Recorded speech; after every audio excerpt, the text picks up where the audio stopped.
Muy bien, jóvenes, bienvenidos. Comenzamos tomando asistencia. Javier Álvarez. Presente. María Arellano. Presente. Mirka Ayoí. Presente. Edward Barahona. Presente. Emiliano Barreto. Presente. Dari Bravo. Presente. Katia Carriel. Presente. Derek Chamorro. Presente. Chillo Galli. Chillo Galli. Clovis Cornejo.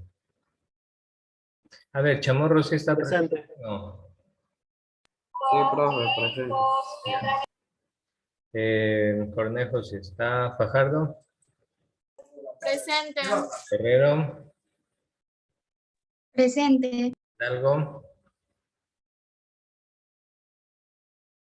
Hidalgo. ¿Te ha faltado, Saulito? Dayana Lucas. Presente. Yacer Mite. Presente. Justin Moreira. Anabela Ojedis. Britney Pacheco. Presente. Zuleika Paredes. Presente. Manuel Pilay. Presente. Sebastián Pinto. Presente. Kiara Pionce.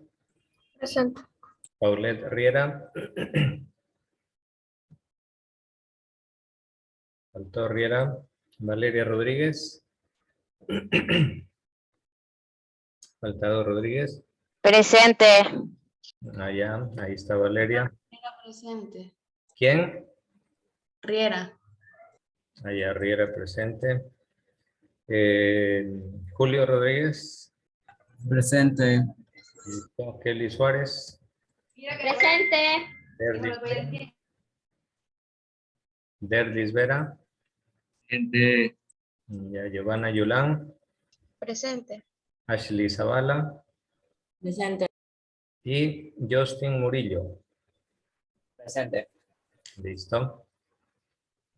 A ver, entonces estaría con falta Chillogalli, Hidalgo, Moreira y Ojedis. ¿Cierto? A ver, joven Murillo, una pregunta. ¿Usted sí sabe manejar la plataforma Edmodo o es la primera vez que la está conociendo? No, sí, lo he estado antes. Ah, ya, ok. Bueno, eso ya es una ventaja. Se va a poder ubicar mejor en la plataforma. Ya, entonces, quedaría con falta Chillogalli, Hidalgo, Moreira, Ojedis.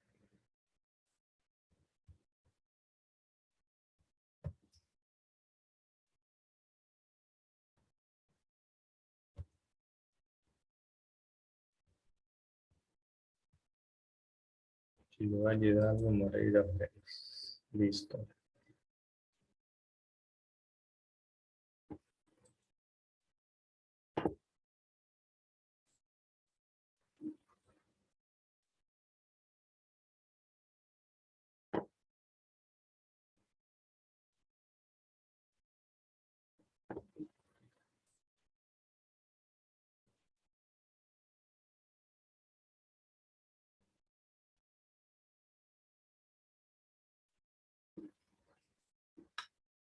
Ok, jóvenes, el tema de hoy tiene que ver con la integración andina.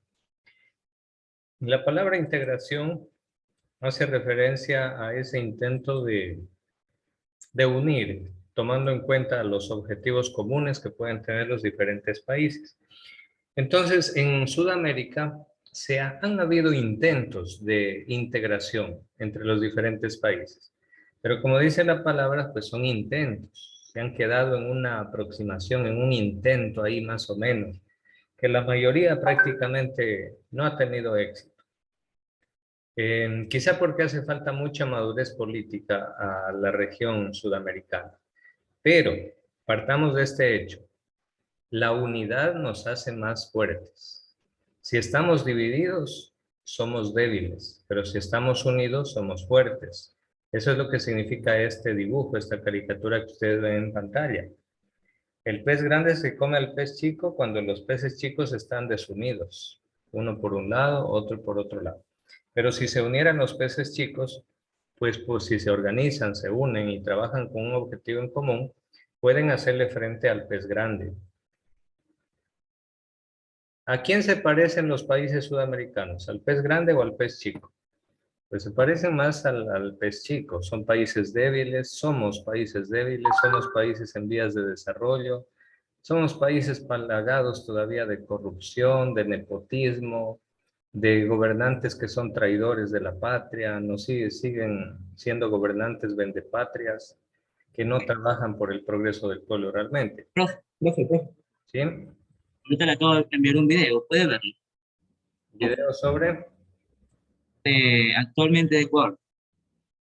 ¿pero de qué? ¿De la pandemia o de qué? No, de gobierno. Necesita Pamela Aguirre. ¿De qué? ¿De reuniones? Asambleísta Pamela Aguirre. A ver. El pueblo ecuatoriano es... Ah, ya. De un asambleísta. ¿Y de qué trata el asambleísta? ¿De qué habla ahí? Lo que habla de las... Pero mira el video. Ah, ya. ¿Pero se refiere al tema? Que el país está yendo a la pobreza. Ah, ya. A ver, vamos a escuchar el video. Aquí va. Los asambleístas. Tenemos que tener en cuenta que un asambleísta es el representante de un gran grupo de población. Por ejemplo, si es un asambleísta electo por la provincia del Guayas, quiere decir que representa a todos los guayaquileños. Entonces los asambleístas son la voz del pueblo cuando cumplen bien su trabajo. Si no cumplen bien su trabajo, pues ahí sí que más bien son enemigos del pueblo. A ver, vamos a escuchar a ver qué dice. Escogió un gobierno y escogió un gobierno no para que haga TikToks o pase paseándose en el avión presidencial que prometió Solicito un poquito más de respeto hacia el presidente de la República, por favor. El señor presidente de la República tiene la obligación de garantizar el derecho a la salud, a la educación, a la vialidad. Lo que está pasando en Sucumbíos lo vimos en los videos. Está afectando al desarrollo económico de nuestro país. Señor Ordóñez, yo sé que usted ni siquiera me puede ver a los ojos por haberme llamado golpista, pero le recuerdo que la inmunidad parlamentaria es un derecho, no solo en Ecuador, sino a nivel internacional, y permite que los asambleístas estemos protegidos por nuestras opiniones. Nuestra opinión es que el presidente Guillermo Lasso no está sirviendo al país como lo ofreció en la campaña política. Eso no nos hace golpistas. La Constitución de la República del Ecuador dice con claridad que existen mecanismos para que todos nos vayamos a nuestras casas y se puedan dar nuevas elecciones.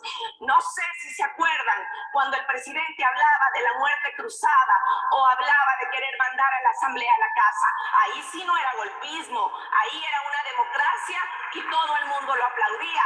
Ahora que el pueblo ecuatoriano está sufriendo, esta bancada ha sido la primera en decir que ponemos nuestros cargos a disposición, y no porque hayamos defraudado al pueblo, sino porque sentimos el dolor de que ni siquiera existen jeringuillas o bisturís para hacer cirugías.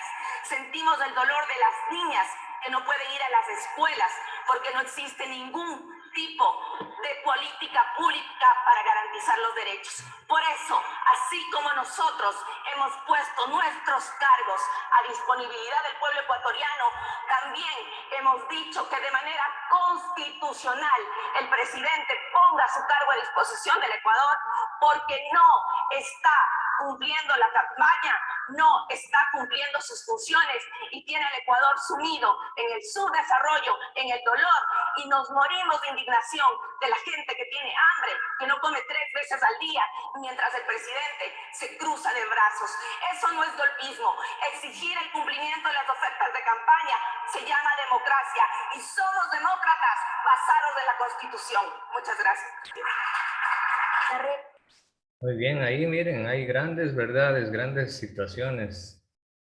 Y a veces ahí se ofenden, ¿no? Porque le decía al asambleísta que Guillermo Lazo ha sido elegido no para hacer TikToks y para andar paseando en el avión presidencial. Es una Una verdad. pregunta, ¿y qué pasó en Sucumbíos? Que ella mencionó algo. En ¿Qué está Sucumbíos, sucediendo ahí? me parece que se refiere a dos cosas ahí. Por un lado, en Sucumbíos hay una ola de violencia muy grande. Es frontera con Colombia, está cerca de las FARC, hay tráfico de drogas, sicariatos, etc. Y por otro lado, hay una erosión regresiva del río Coca, que prácticamente destruyó la carretera que conecta, por ese sector, la carretera que conecta la sierra con el oriente. Ahora, ¿cuál es el problema? Que por ahí pasa el oleoducto. ¿Y qué es el oleoducto? Es una tubería por donde se bombea petróleo desde la Amazonía para que llegue a la refinería de Esmeraldas. Y la principal entrada de dinero del Ecuador es el petróleo. Así que si se rompen esas tuberías del oleoducto por la erosión del río Coca y no se bombea petróleo, quiere decir que el Ecuador va a dejar de ingresar miles de millones de dólares. O sea, es una pérdida millonaria para el país. Entonces, eso es lo que más o menos está pasando por Sucumbíos. Eh, para eso, pues se necesitaba, porque esto no es nuevo, la erosión regresiva del río Coca ya se sabía desde hace mucho tiempo atrás, pero las autoridades, en vez de dar mantenimiento, en vez de hacer muros de contención, etcétera, ahí dejan nomás. Como dicen, ¿para qué? Las carreteras no se comen, dicen, las carreteras de eso no sirven de nada, ahí están, ¿acaso van a comer carreteras? Ajá, pero ahorita mira, se quedó sin carretera de conexión con Sucumbíos, y eso equivale a millones y millones de pérdidas en dólares, porque no puede haber comercio, incluso puede llegarse, como le decía, y ya se afectó el bombeo de petróleo por el oleoducto. Ahí están los que decían que no se comen carreteras, que las carreteras son elefantes blancos. Ahí está la importancia de las carreteras. ¿Y todo por qué? Por no darle mantenimiento. ¿Y todo por qué? Porque eso es obra de otro gobierno y a ese gobierno lo odian, lo detestan. Entonces a todas las obras que hizo el otro gobierno, ahí las descuidan, las abandonan para que se destruyan. O sea, se dan cuenta de la ceguera. O sea, el odio político es una ceguera absurda, porque a la final, ¿quién termina siendo el peor perjudicado de esos odios políticos? Es el pueblo. El pueblo ecuatoriano termina siendo el peor perjudicado. Y entre ellos siguen odios políticos y echando la culpa a otros gobiernos de la incompetencia de ellos mismos. Hablando del avión presidencial que hablaba la asambleísta, jóvenes. ¿Recuerdan que Guillermo Lazo, desde que estaba Correa mismo, decía Guillermo Lazo que esos aviones presidenciales hay que venderlos, que demasiado lujo, cómo puede ser que en un país pobre el presidente tenga avión presidencial? Bueno, al menos en tiempo de Correa había muchísimo trabajo y se movía por todo el Ecuador Correa vigilando obras, inaugurando, haciendo cosas. Pero ahora ¿saben para qué lo utiliza el avión presidencial Guillermo Lazo? Para irse a pasear. Ejemplo, había esta cumbre del clima, que me parece que es en esta parte del Reino Unido, esta cumbre sobre el cambio. Disculpe que me interrumpa, pero puede aceptar a mi compañero Moreira. ¿Confirmó que es él? Sí, él ahorita me escribió y me dijo, diga al profesor que por favor me acepte. Ah, ya, entonces, si es que es él, vamos a ver. Ya, entonces, por ejemplo, Guillermo Lazo supuestamente se iba a la cumbre por el clima en representación del Ecuador. Ejemplo, si la cumbre comenzaba el viernes, digamos así, comenzaba el viernes, él salió del Ecuador el lunes. La pregunta es, ¿a dónde se fue con el avión presidencial el martes, el miércoles y el jueves? Ahí está el problema. Se va a pasear. Segunda cosa, eso ni siquiera lo informó la Secretaría de Comunicación del gobierno. Lo descubrieron, creo que fueron, no me acuerdo cómo salió esa noticia, pero el hecho es de que descubrieron al avión presidencial del Ecuador en Orlando, Florida. ¿Usted sabe qué parque de diversiones queda en Orlando, Florida? A ver, ¿quién sabe? Disney. Exacto. Disney. Exacto, Diana y Nerlis.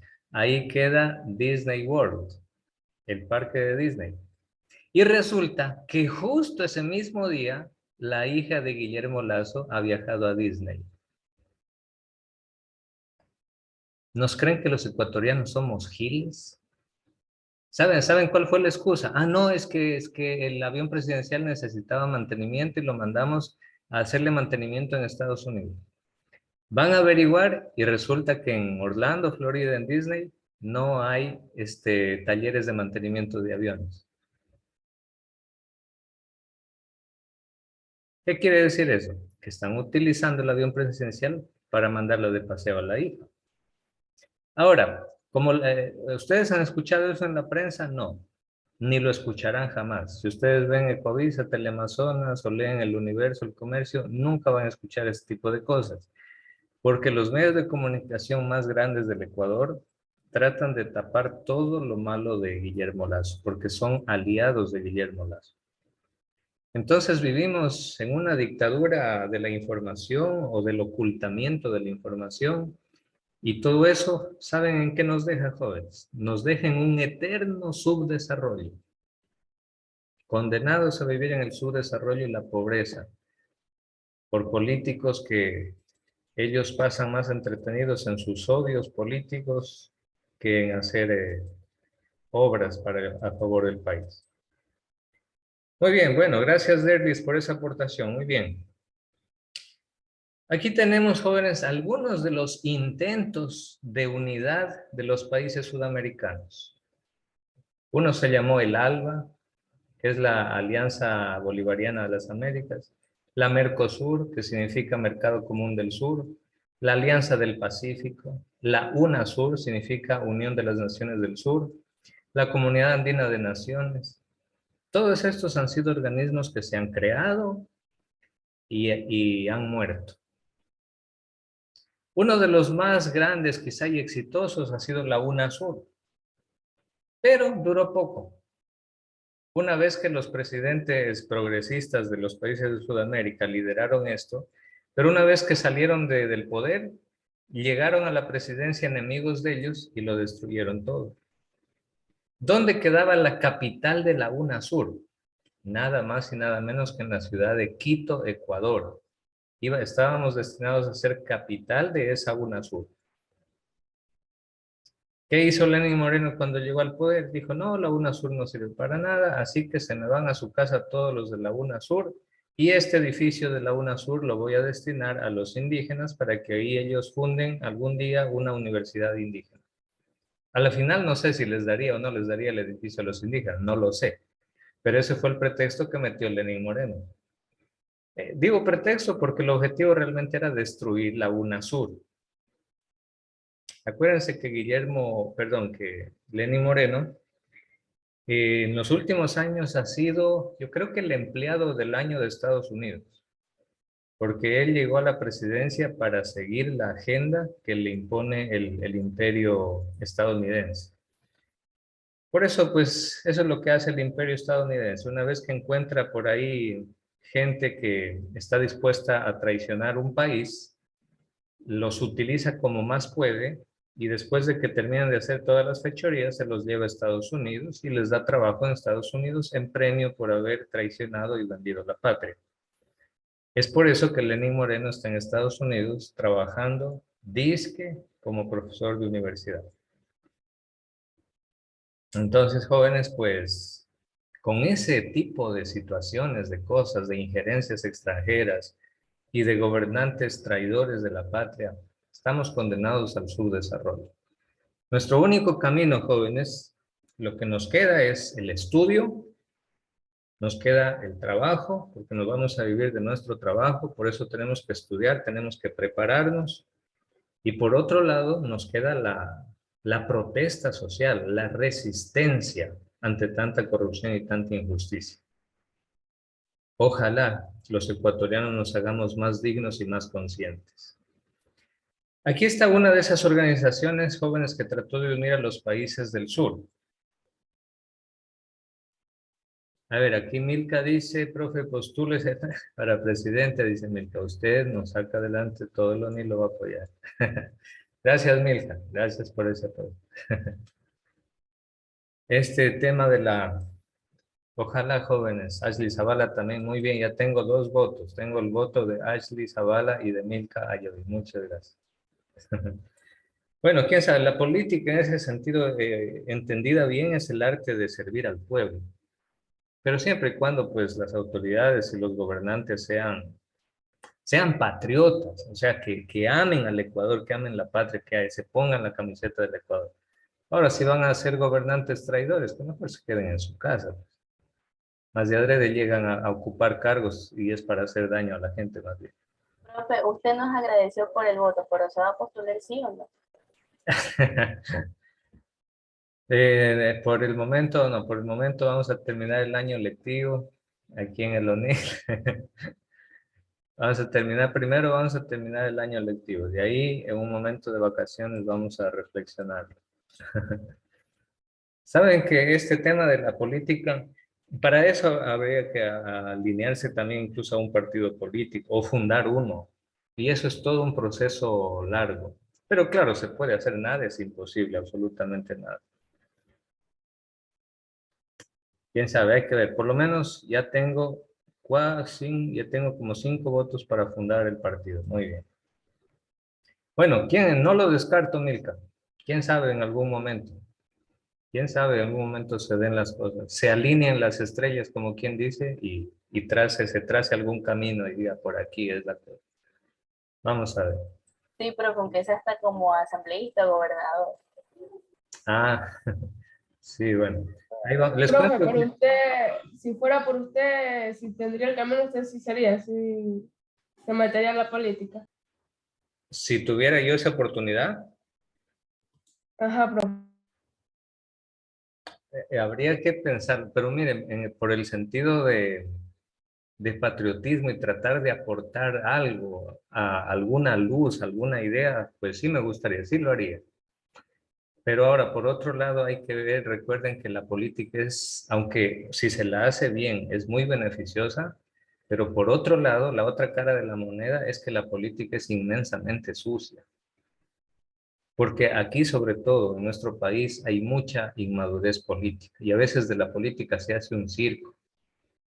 Entonces yo digo, si yo viera esto que más de la política se hace un circo y una traición al pueblo, pues ahí más bien elegir otras maneras de seguir luchando en contra de ese sistema, de este sistema de mala política. Pero bueno, habría que ver. Por lo pronto, pues hay que seguir estudiando, preparándose y seguir haciendo conciencia de estos temas que nos abren los ojos y nos ayudan a ver más allá de las cosas. Entonces le decía que el Pacto Andino es una de las organizaciones que se intentó formar entre los países andinos. De ahí viene el nombre. ¿Cuáles son los países andinos? Los que están atravesados por la cordillera de los Andes. De los Andes. Eso, Dayana, muy bien, la cordillera de los Andes, de ahí viene andino. Ellos son los países de Bolivia, Colombia, Ecuador y Perú. Al menos entre estos países, algo bueno que se ha logrado es que hay cierta libertad de movilidad. Porque usted puede, por ejemplo, pasar a Perú y puede pasar solo con una tarjetita que le dan en la frontera, en la aduana, la tarjeta andina. Usted pasa, va, compra en el Perú o visita algún lugar y regresa al Ecuador. Claro, depende de cuántos días se va a estar. Si se va a estar muchos días, pues ya le van a pedir otros documentos. Pero si es así, solo de paso, solo para visitar un rato o comprar algo en el otro país, va y viene. Hay libertad de movilidad. Lo mismo para ir a Bolivia, para ir a Perú. Basta con el pasaporte, no le piden visa. Por ejemplo, aquí les voy a compartir una experiencia de vida. Hace algunos años atrás tuve la oportunidad de viajar. Primero, en avión viajamos hasta Lima, hasta la capital de Perú. Y desde Lima viajamos por tierra hasta Cusco. De Cusco pasamos a Bolivia, a la capital de Bolivia, que es La Paz. Y desde La Paz bajamos por el desierto de Tacna hasta el norte de Chile, esta parte que se llama Arica. Por ahí estuvimos, en Tacna y Arica, esa parte de la frontera entre Chile y Perú. Y de ahí regresamos desde Lima nuevamente, desde Arica, perdón, nuevamente regresamos hasta el Cusco. Fueron muchos días de viaje, pero es muy bonito. Y bueno, eso les decía, por tener la tarjeta, esta que les digo, la tarjeta andina, pudimos viajar libremente por todos estos países. En Chile nomás ahí sí nos exigieron pasaporte, y bueno, yo tenía pasaporte, todo eso, entonces nos dieron un permiso como de turismo, porque solo íbamos a estar ahí un día, un par de días nomás, solo por conocer por ahí un poquito. Y de ahí ya salíamos de Chile. Pero en Chile, en cambio, sí nos pedían, como les digo, exigían el pasaporte y todo. Pero en Perú y Bolivia, solo con la tarjeta. Entonces, esa libertad de movilidad por lo menos ha sido algo positivo en el Pacto Andino. Si usted va, jóvenes, a la Unión Europea, por ejemplo, en la Unión Europea hay lo que se llama la visa Schengen. Si a usted, uno de los países de la Unión Europea, le da la visa Schengen, que por lo general es una visa para viajar, para turismo, que dura más o menos unos 6 meses, le pueden dar la visa por ese tiempo, por 6 meses. Quiere decir que durante 6 meses, supongamos que Italia le da la visa Schengen. Italia es parte de la Unión Europea. Pero con esa visa Schengen, usted puede moverse a cualquiera de los países de la Unión Europea, por avión, por tren o por lo que sea. Entonces, esas son las ventajas cuando los bloques de países están unidos. Esas son las ventajas. Muy bien, entonces hay cosas positivas cuando hay una buena integración de los países, pero no todo es positivo, claro. Ya, la sede de la Comunidad Andina está ubicada en Lima. Miren, esa foto que ven ahí es la Plaza de Armas de Lima, donde están los edificios del gobierno y los principales edificios del Perú. Listo. La Comunidad Andina fue creada en el 69, miren. En el 73 Venezuela se unió. En el 76 Pinochet salió, se retiró de la Comunidad Andina. ¿Por qué? Porque Pinochet pues era un dictador, muy sangriento, por cierto. Entonces, ante los reclamos de los demás países andinos que veían cómo el pueblo chileno estaba siendo torturado, asesinado, desaparecido por el dictador Pinochet, pues Pinochet decidió salirse de la Comunidad Andina para seguir siendo el dictador de Chile. Los objetivos que tenían era promover un desarrollo equilibrado entre los países miembros, mejoramiento persistente en el nivel de vida de los habitantes. Miren, los objetivos en teoría hermosos. Uno dice, qué bonitos objetivos, vamos a darles un aplauso. Pero ¿saben cuál es el problema? Que en la vida real, en la vida práctica, muy, pero muy poquito se ha hecho. Muy poquito se ha logrado. En la teoría está bien bonito, ahí las palabras están lindas, pero en la práctica muy poco se ha logrado hacer. Porque hay mucha inmadurez, incluso hay mucho egoísmo. Incluso entre los mismos países sudamericanos, los más grandes tratan de aprovecharse de los más pequeños. ¿Cuáles son las economías más grandes acá en Sudamérica? Principalmente está Brasil, gigante, un país gigante, es enorme, ¿no? Entonces Brasil, con sus empresas, con tantas cosas, ha tratado de una u otra manera de aprovecharse de los países más pobres y más pequeñitos que hay en Sudamérica. Entonces, cuando hay esa relación de que el país grande se quiere aprovechar del pequeño y no ayudarlo a sobresalir, pues ahí no puede tener éxito ninguna alianza, no puede tener éxito nada. Entonces, eso es por falta de madurez política y porque hay mucho egoísmo todavía en las relaciones entre países sudamericanos. Entonces, ellos querían crear el mercado común de los países andinos, pero luego se dieron cuenta que, por ejemplo, si comparamos la industria de Ecuador con la industria de Colombia, la industria de Colombia es mucho más grande. Colombia tiene muchos más millones de habitantes que el Ecuador. El Ecuador es un país pequeñito. Entonces, ponerse a competir con esa industria en condiciones injustas, pues resultaba en perjuicio para la economía ecuatoriana. Lo mismo con el Perú.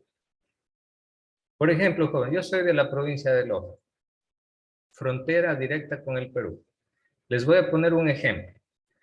Si un agricultor lojano logra producir un quintal de cebollas, vamos a suponer que el agricultor lojano logra producir el quintal de cebollas en $100. Es solo un ejemplo, en $100.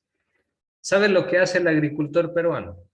El agricultor peruano, el mismo quintal de cebollas, lo produce solo en 40 dólares. Le pregunto, ¿qué pasaría si se abren las fronteras para que entren los quintales de cebolla peruanos que solo valen 40 dólares a competir con la cebolla ecuatoriana que vale 100 dólares el quintal? ¿Cuál de los dos se va a la quiebra? ¿El agricultor ecuatoriano o el peruano? Claro. El ecuatoriano se va a la quiebra. No puede competir con los precios tan baratos del Perú. Entonces ahí hay un problema. Ustedes van a decir, profe, ¿y por qué en Perú se producen cosas más baratas y en el Ecuador son más caras? Una de las razones es por el dólar. En el Ecuador, ¿qué moneda se maneja? El dólar. Eso hace que los productos nos resulten más caros. En el Perú, ¿qué moneda se maneja? El peso. Perdón, el sol peruano. ¿Cuánto vale un sol peruano? Más o menos, mire, un dólar equivale a 3.3 soles, más o menos. Entonces, el sol es más barato. Entonces, ahí no podemos competir porque los ecuatorianos no tenemos moneda propia. Ahí está un gran problema. La moneda que tenemos no es nuestra. Nos la alquila Estados Unidos y tenemos que Pero pagarle. prácticamente la moneda peruana a veces está cayendo, es decir, como baja más el precio. Bueno, claro, pero eso les permite producir cosas más baratas. Y eso les permite ser más competitivos, porque producen cosas más baratas, compiten mejor económicamente. Es como si le dijera a Emiliano, supongamos que usted se pone una tienda y usted vende, usted sabe que no puede bajarse más el precio y un producto X usted lo vende en 100 dólares, no puede bajarse más el precio porque usted le sale a ese precio para poder ganarse alguito la vida ahí como comerciante. Y que venga al lado de su casa y ponga otro negocio, otra persona, y el mismo producto, en vez de venderlo a 100 dólares, lo vende a 50. ¿Qué pasa con todos sus clientes, Emiliano? Lo abandonan a usted. Obviamente se va al otro lado porque allá es más barato. Exacto. Ese es el problema. Y por eso que jóvenes se necesita de... Uy, esa es otra larga historia, Milka. Una historia terrible, triste, que tiene Y ese yo siempre problema. me he preguntado, y, o sea, si ellos han alcanzado a robarnos mucho territorio por el Ecuador, aunque sea, hizo algo, o sea, aunque sea, intentó defenderse, o no sé, En para algunos impedir eso. casos, Milka, el ejército ecuatoriano se defendió heroicamente. Por ejemplo, en la guerra de Pigüinza, de la cordillera del Cóndor, en el 95, el Ecuador militarmente ganó esa guerra. Nuestros soldados, los comandos de selva del Ecuador, les ganaron a los peruanos. Pero ¿sabe qué pasó? En el momento que nuestros políticos, dichosos políticos traidores del Ecuador, fueron para firmar ya los acuerdos, los papeles y tanta cosa, ¿sabe qué pasó? Que los políticos ecuatorianos terminaron regalándoles todo ese territorio por el cual los soldados murieron y pelearon. Les regalaron, le dijeron, ya hagamos las paces, ya no queremos más guerra, ya llévense ustedes el territorio, pero ya quedemos en paz. Eso fue lo que hizo Yamil Maguad. Entonces, con esa calaña de políticos traidores que han ido a esas mesas de negociación a dialogar la paz, o sea, nos han hecho pedazos. Por eso es que el Ecuador terminó siempre perdiendo territorio frente al Perú. A pesar que, claro, también pues Perú es un país mucho más grande. El ejército de Perú tiene muchos más millones de soldados, de armamento. Es un país más grande Perú, incluso territorialmente y todo. Pero el Ecuador en muchas de esas guerras sí se ha defendido bien y hasta ganó la guerra de Pigüinza, por ejemplo. Pero los políticos igual nos hicieron perder, los malos políticos. Entonces es un lío, y eso es lo que al Ecuador nos ha mantenido siempre en una pobreza terrible.